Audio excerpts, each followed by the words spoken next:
If you've dug into your raised bed expecting to find a few earthworms and came up empty, you're not alone.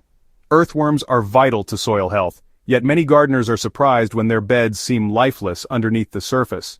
Understanding why earthworms avoid certain environments is the first step toward turning your garden into a thriving, living ecosystem. Let's break down the reasons they're missing, and exactly what you can do to bring them back. One of the most common reasons for the absence of earthworms in raised beds is a lack of organic matter. Earthworms thrive on decaying plant material, microorganisms, and soft, moist soil full of natural residue. Unfortunately, many raised beds are filled with bagged soil mixes that are sterile or overly sandy. These mixes may grow plants for a while but offer nothing of real value to earthworms. If there's no consistent source of organic matter breaking down in the bed, worms will simply bypass the space in search of more hospitable ground. Another factor is moisture. Earthworms breathe through their skin, which must remain moist to absorb oxygen. If your raised bed dries out quickly, especially during hot afternoons or in containers exposed to direct sun, worms won't survive. Dry soil is inhospitable not only to worms but also to the microbial life they rely on. Maintaining steady moisture without waterlogging is key. Using mulch helps regulate temperature and preserve moisture at the soil level, creating a more worm-friendly environment. Compaction can also drive worms away. While you might think soil in a raised bed is loose by design, regular foot traffic, overwatering, or lack of organic structure can compress it over time. When the soil is too dense, worms can't burrow easily or access oxygen. Their tunnels collapse, and movement becomes difficult. This is especially common in beds with heavy clay, or when synthetic fertilizers are used extensively, which can alter soil structure and microbial life. Chemical imbalances are another silent culprit.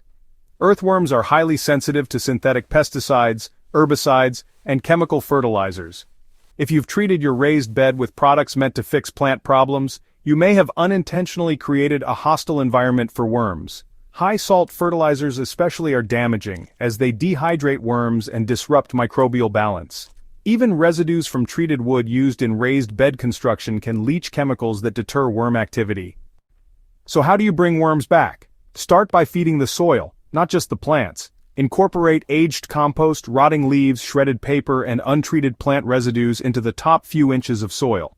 This not only attracts worms, but supports the microbes they depend on. Introducing small amounts of worm food like alfalfa pellets or partially decomposed kitchen scraps buried just beneath the surface can act as bait. Avoid placing scraps directly on top, as this can attract pests instead. Moisture management is equally important. Water your beds deeply but infrequently to encourage roots to grow downward and keep the subsoil moist. Apply a thick layer of mulch, such as straw or shredded leaves, to maintain humidity and temperature.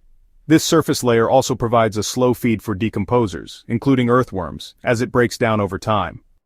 So it's best to avoid synthetic inputs whenever possible. Instead, use things like compost teas, seaweed extracts, or organic amendments that really promote microbial life without disturbing the natural balance. When your soil is alive and balanced, earthworms just return on their own, drawn by the abundance of food and, a safe habitat. In time, you'll start to notice castings, those tiny rich black pellets that are a sure sign of healthy worm populations and a living soil system. If your raised bed is placed on hard surfaces like concrete or compacted clay, consider creating worm access points by cutting open sections at the bottom or adding a shallow trench around the perimeter filled with compost. This kind of setup allows worms from the nearby ground to migrate upward when conditions are right. Earthworms don't just improve soil, they actually transform it. They aerate, cycle nutrients, break down organic matter, and leave behind castings that act as a really powerful, slow-release fertilizer. Attracting them isn't about forcing them into your bed, but about creating a natural environment that welcomes them in and encourages them to stay. If this guide helped clarify what's going on under your garden soil, make sure to subscribe to the Soil Doctor channel. Go ahead and share this video with fellow gardeners who might be struggling with lifeless beds, and let's rebuild living, breathing soil, one worm at a time.